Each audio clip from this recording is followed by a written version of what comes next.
Now, 5 suspects have been killed during a shootout with police in Mariannhill in KwaZulu-Natal.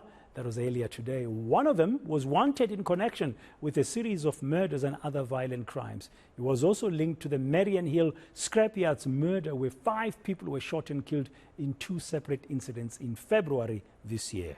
Senior reporter Dasen Thathiah joins me now from our Durban studio just to wrap up the day to tell us what happened. Dasen, good evening. What do we know so far about these suspects? Well, at the time that we left the scene, it was still being processed. So that was when we last chatted. You'll remember that there were the crime scene investigators that were there. You would have also seen at the time that there were a number of shots fired, which showed that exchange of gunfire and how severe that was on that very quiet road there leading to a hospital in Mariannhill. But by all accounts, from what police are telling us, those suspects were extremely dangerous, and I think it also then speaks to the type of exchange that occurred between police and them. These were murder suspects, and beyond that one suspect that you were referring to, that police call one of their most wanted, the others were also part of a gang that he was working with. So collectively, they were responsible for a number of crimes. They are still trying to profile them. But at this point, it looks like they would have been linked to at least 10 murders, different murders across different parts of the city. But interestingly, they are also linked to those that you mentioned in Mariannhill, and that's exactly the area in which their lives ended today. And beyond that, we're also trying to get more information on their links to possible political killings, at least 2 political party members that were killed by this gang.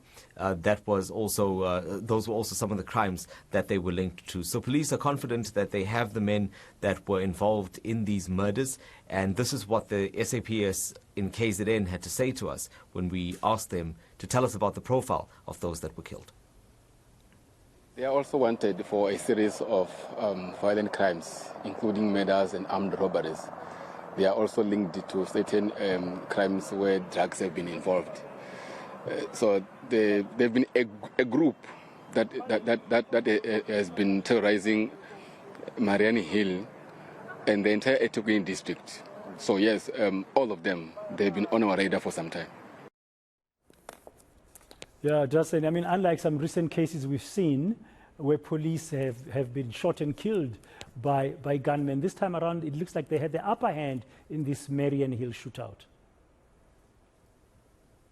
There is a perception, even if you look at the social commentary at the moment, that it seems like the police, particularly in KwaZulu-Natal, are suddenly making sure that they pursue these suspects actively. I think that you would have seen recently, we've covered several incidents where there have been shootouts and the criminals have been on the losing side of those gun battles, and it's been for a variety of crimes, including robberies, and in many cases you find several suspects that are killed. You would have remembered that in earlier this year in Morningside, there was also a group that was killed. It's believed that there was a hitman there. There was a drug dealer, a drug lord that was wanted there. So we are seeing a lot of these incidents. And it does speak to the level of violence, I guess, that is being perpetuated in the province, the number of guns that we are seeing, so that when police are confronting these suspects, they are ready to engage. And as a result of that, you do see these gun battles. We also asked Colonel Robert Nechiunda about that and whether the police in KwaZulu-Natal had taken or decided to take a tougher stance on criminals. This is what he had to say to us. As the police by law, we are compelled to announce our presence, our arrival on suspects. So we warn them with in the car. We've got blue lights and all those things that you must pull over, you must stop, you must surrender. And when we announce our presence, instead of suspects surrendering or giving us a response with a voice, their response becomes gunfire. And as the police, when you sing a song, we'll sing it better. You fire shots at us, you are inviting the same kind of response. We don't go out to kill suspects. We want to arrest them. We want to trial them. We want them behind bars. We want justice to be served the right way.